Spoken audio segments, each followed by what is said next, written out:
No social skills. Never touched a girl. Living in mom's basement. Never been outside. Diet consists exclusively of Mountain Dew and Doritos.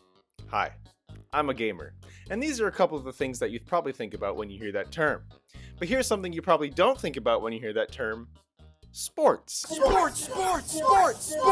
Sports and gaming are actually much more intertwined than one might think. In fact, the first video game ever was a sports game, and that was, of course, Tennis for Two, made by physicist William Higginbotham in 1958 and played on an oscilloscope. Predating Pong by 14 years, this game was made for visitors to play at Willie Boy's old place of work. And wow, look at that! Look at that refresh rate! That's pretty cool! And then afterwards we get Pong in 1972, and lots of other sports games in the 70s and 80s and so on, peaking in 2004, where we got EA Sports making every sport game known to man, and having a fun, goofy little feature on the PS2 where each game could interact with the save data on your memory card and detect if you had other EA Sports 2004 titles saved, in which case you'd get little bonuses and cool little stuff for the other games. And it was really cool. It was really neat and kind of revolutionary for little 8-year-old me, or however old I was when we discovered that feature existed. It was not 2004. We were very much behind the ball on that. Then the Wii released in 2006 and revolutionized video game sportery with their critically acclaimed title, Wii Sports. It's right there in the name, man. And then they did it again, those freaks at Nintendo, in 2009 with Wii Sports Resort. Of course, every rise must have its fall, and they fell off hard with Wii Sports Club in 2013, and again with Nintendo Switch Sports in 2022. Man, that's really disappointing. Maybe they should switch to a better game. I wish they would Wii Sports Club me to death after I played this game. She sports on my club till I Wii? Truth be told, I've never played either of these games, but they kind of speak for themselves. I mean, Wii Sports Club was just Wii Sports but HD with a few extra game modes and online functionality. I don't think I've ever wished that I could play Wii Sports with someone across the world. I mean, we got freaking Matt in the game. You think I'm gonna play against someone real?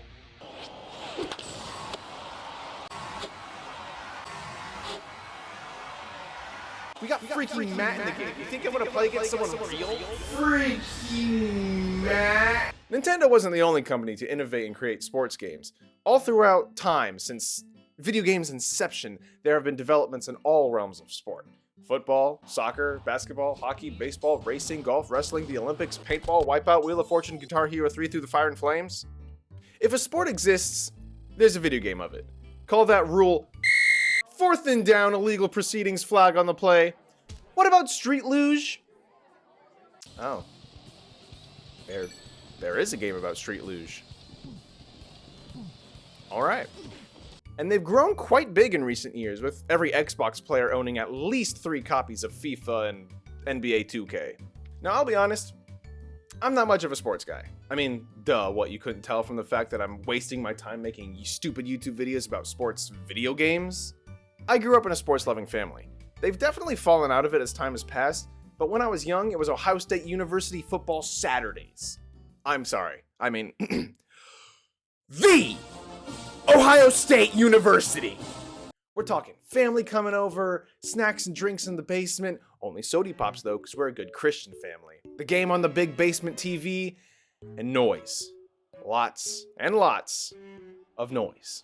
If there was one thing that I hated about my family watching sports, it was the noise. And I grew up in a family of 8.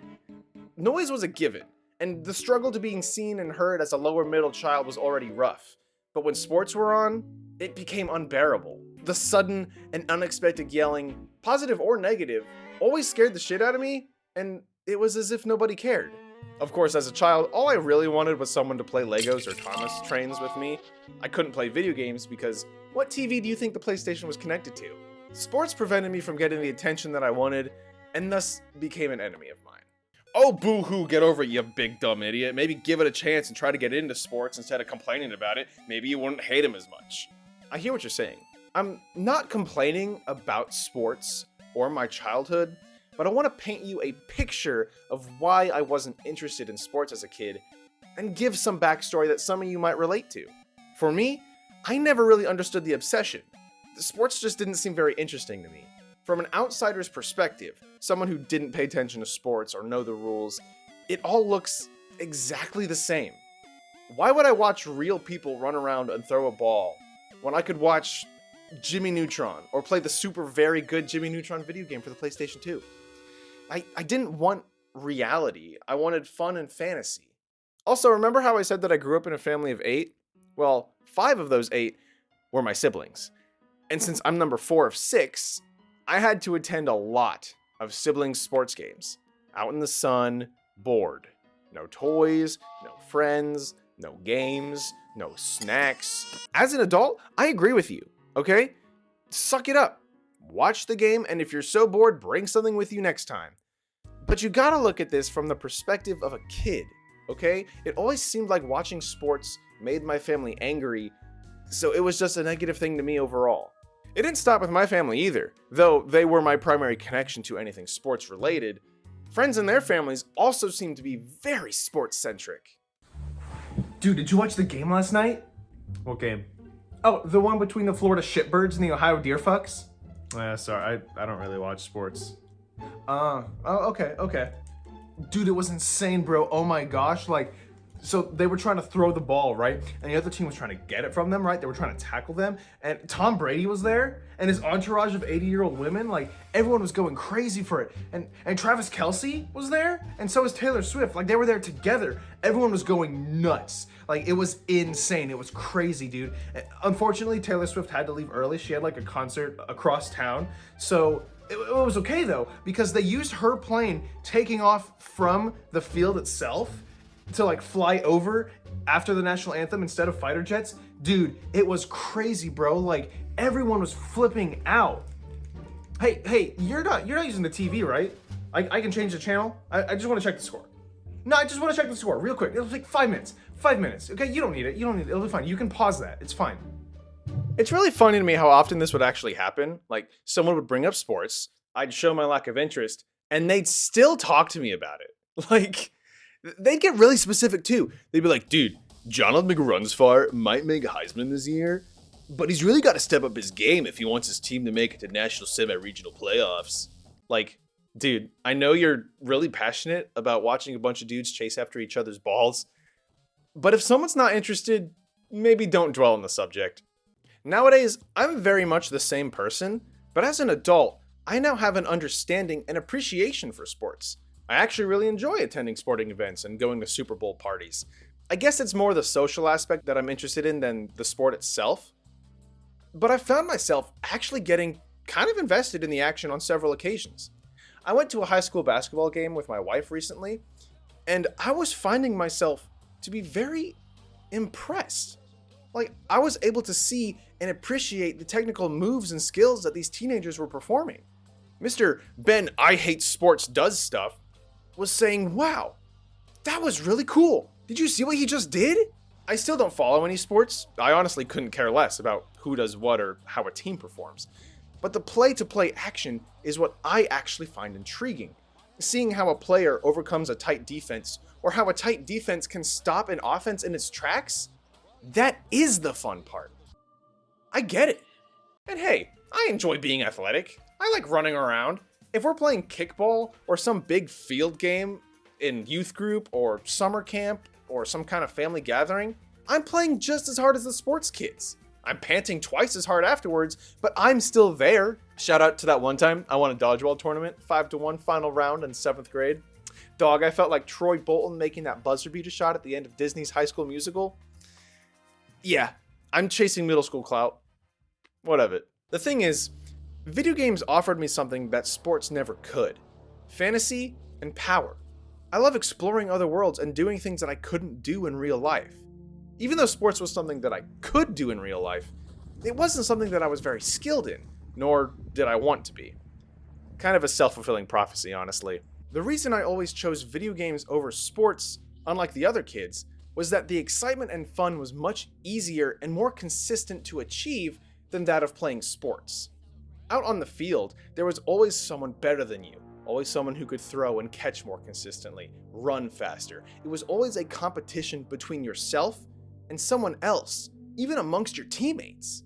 And that often led to someone being treated like a star and everyone else being treated like much less. With video games, it was a competition between me and the game, between myself and the obstacles on the screen. Why would I choose to be mediocre at an activity physically when I could be legendary as an adventurer virtually? The same principle went with what I chose to watch. Why would I watch a stranger throw a ball and run around a field in real life when I could watch another stranger delve into a much more fascinating world? Oftentimes, I would be watching my favorite Let's Player at the time, and my parents or siblings would stop by and say something like, "You're watching people play video games? Wouldn't you rather just play them yourself?" "Yeah, I would, Dad. You want to buy the game for me? You want to buy me a PS4? And of course, knowing they were sport watchers, I would often say, "Well, if you love watching sports so much, why don't you just play them yourself?"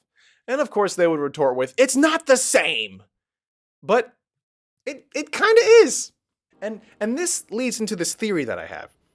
People love to separate the jocks and the nerds, but they are so much more alike than anyone cares to acknowledge.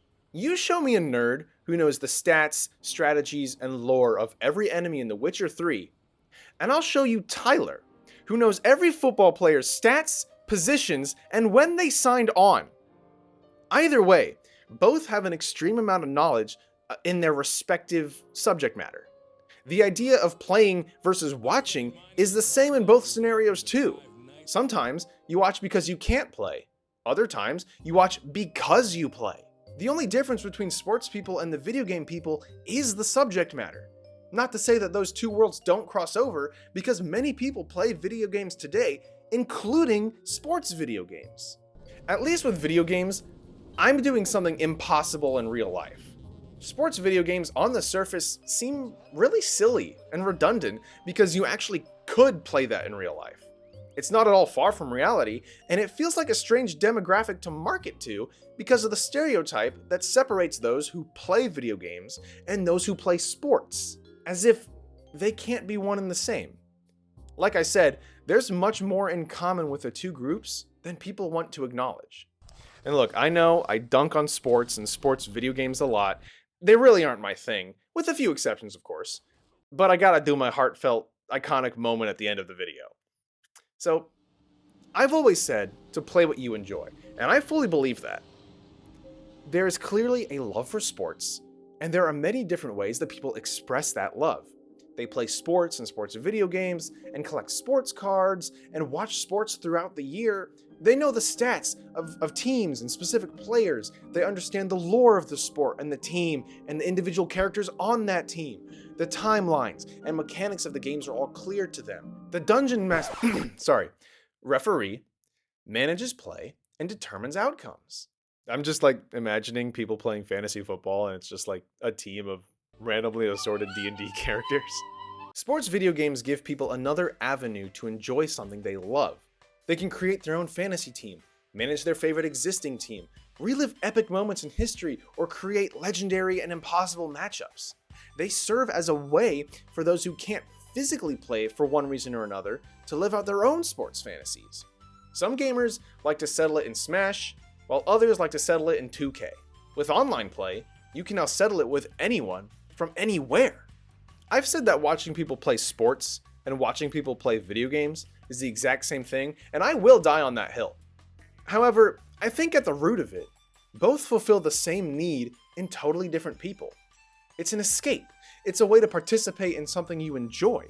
Watching people play video games and watching people play sports are both ways to not only see something cool happen, or to root for someone, but it's also a way to hang out, have fun, and laugh. It's entertainment. Playing video games is no exception.